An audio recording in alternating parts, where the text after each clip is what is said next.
This Friday, October 10th, we witnessed the largest crypto liquidation event in history. What we can learn from it, what winners appeared in the dust, and what are the best things to do now when the dust has settled. Let's get started. And for everything, two quick updates. Levels team has officially shut down and they're getting acquired by a leading DeFi protocol. If you have funds on Levels, they're not going to be producing any yield after October 2nd, and you have a deadline of December 15th, 2025 to withdraw your assets from the platform. After that, you can still do it, but you will need to interact with smart contracts. And for CeDeFi, if you've been affected by the CeDeFi hack, you will be maybe able to claim some compensation as per this post identifying who is exactly eligible for claims. Right, by now you probably already know that this happened, so let's just go through this part really quickly. Total of 19 billion of leveraged crypto position was wiped out, but of course keep in mind that this is using leverage, so the actual amount of money was not 19 billion, this is the leveraged amount, so 25, 50, 100x probably in some cases.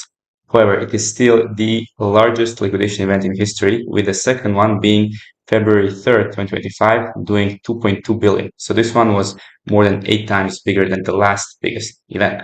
So in this particular situation, there was a $20,000 daily candlestick on Bitcoin that made a swing for 380 billion in Bitcoin's market cap, which was more than most publicly traded companies. Only 25 publicly traded companies are actually of the bigger market cap than the swing we experienced in one single day. So for anyone interested in the complete timeline, you can see everything happening and leading up to the event itself. There is a lot of speculation that there was some insider who knew this information and made a profit of 192 million on a single short position. However, that is something that we will not cover in this particular video. If you want to go deeper, I will include the post explaining what happened here as well. However, for us, the most important part is what happens next. And of course, we don't think that the bull market is cancelled. This was just a leveraged flush and all the technicals are still bullish. Of course, Bitcoin is still trajectorying to the upside, and the start of a bear market will only be if we have 3 or 4 consecutive weeks of Bitcoin moving under the 50-week moving average. Now, let's take a look how the biggest players in their arenas, centralized exchanges and decentralized exchanges, squared off in this massive event. First off, we have Binance, who had the largest depegging event in their history as well. They had USD, BNSOL, and WBETH all depegging from their normal prices, and this caused massive losses for traders. Of course, some of the tokens on their platform even went to zero, literally to zero. Cosmos Atom went from $4 to 0.01 cent. Absolutely crazy. However, they did make a statement that they're going to reimburse the affected users for 283 million USD, but this is only for the effect of depegging of tokens on their platform. They will not be compensating for people's P&L losses because obviously this is not their fault, but the depegging of tokens is absolutely crazy, and the fact that some of their tokens on their platform literally went to zero, it's beyond crazy. Meanwhile, Hyperliquid had zero downtime. Their custom stack was purpose-built for exactly these kind of situations where absolute crazy liquidation cascades could completely shake up the market, but Hyperliquid had 100% uptime and zero bad debt across their system. So in summary, through a combination of HLP stepping in and taking the other side of the liquidations trades and auto deleveraging of positions, which basically means forcibly closing a user's position even though they're profitable, there is only so much money in the system to go around. So if somebody is losing too much, the other side simply cannot be paid because there's simply no more money on the losing side of the trade. So in these very rare instances, auto deleveraging is the only thing that an exchange can do to remain solvent and functional. And that is what unfortunately had to happen in the case of everything and everyone, but Hyperliquid basically handled it the best. There is a very good post explaining how this actually works, but in short, basically the auto deleveraging closes your winning trade based on size, position. So basically whales are the ones who get sent home first. So if we have a clear winner in Hyperliquid who had zero downtime, handled almost 10 billion in liquidation, outpacing Binance, which have maybe even underreported their liquidation numbers since how order blocks on these things work. They have processed 14.7 billion in volume without major issues. And most importantly, they also earned, well, these numbers are not even correct. They almost earned 40 million in fees from their HLP, which has stepped in, saved the losing trades, and of course, made a huge profit. They actually made about 40 million at current levels. Also, Pacifica. This was a very huge surprise because this is a Solana DEX, and they also had no outages, no exploits, and stable execution on Solana's high throughput chain. So Solana notoriously being prone to crashing and lags, this is quite remarkable. They handled 1.7 billion in daily volume and 100 million open interest without breaking, thanks to AI risk tools and clamped rates. And smaller user base and fewer pairs likely eased the load, but it performed admirably to the scale. This is a fair point because it is still relatively unknown. So if they had Hyperliquid volumes, we will see if they would stand the test of time.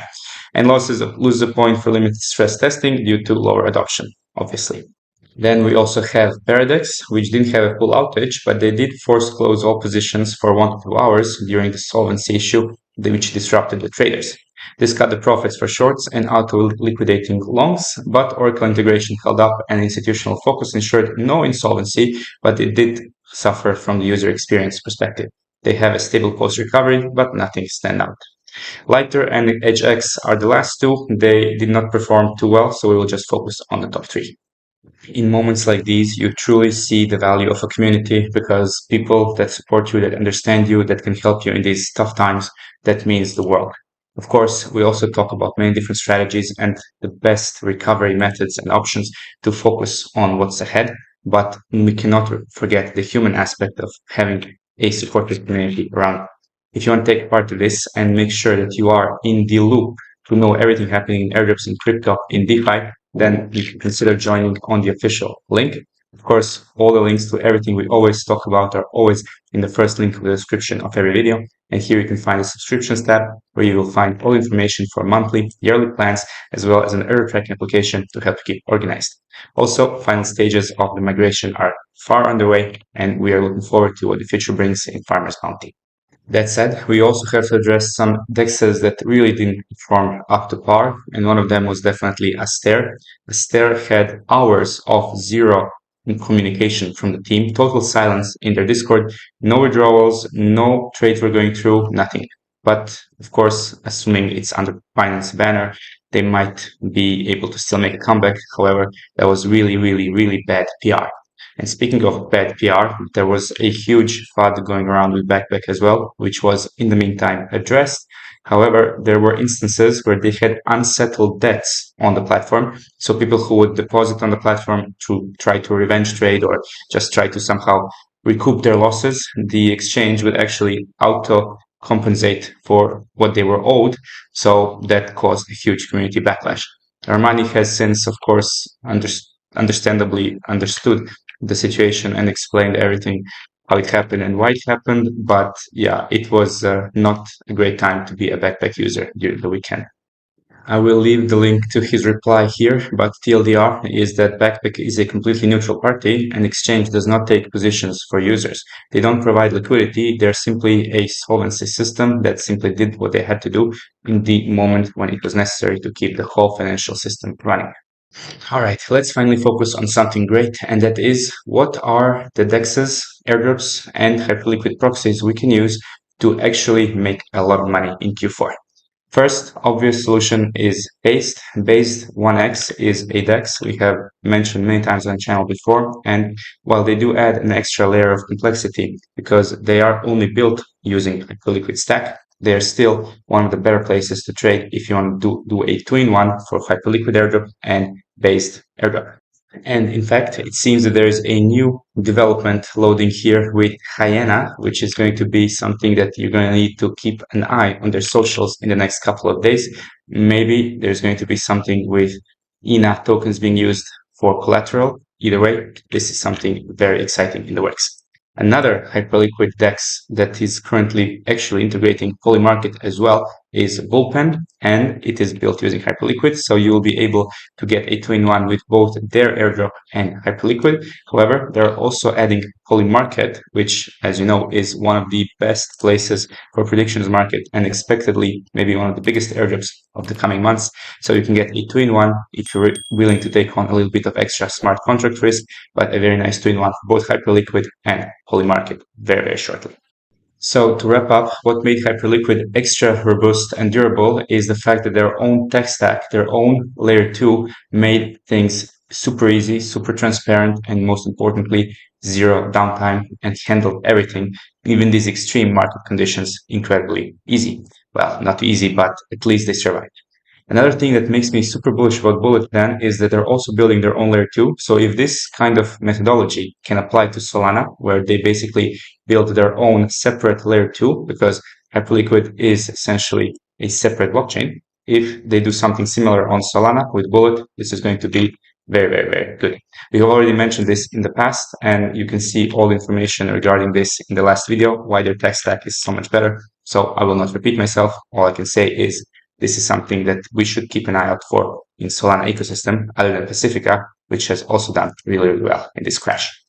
So to wrap everything up, bull market is not cancelled, most likely. We still have a bunch of airdrops to farm. We still have a lot of great opportunities in Q4 2025. And there is a huge list of upcoming airdrops tiered in a generational wealth to get a job, Lil Bro system. So if you're more of a visual person and you like to see these kinds of metrics, maybe this post can help you refocus and maybe reprioritize all of your actions. Here we can see that Base, Monad, Abstract, and Polymarket are in this particular Twitter account's eyes the most favorable ones, with Meteora, Kalshi, OpenSea, ASTER, and many others taking number 2. So even though the last couple of days may have been extremely painful, remember, it's all part of the game. It's all crypto, and we can all learn from it and come back stronger.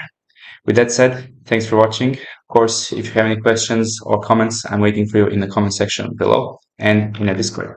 And as always, thanks for watching. Till next time, have an amazing day.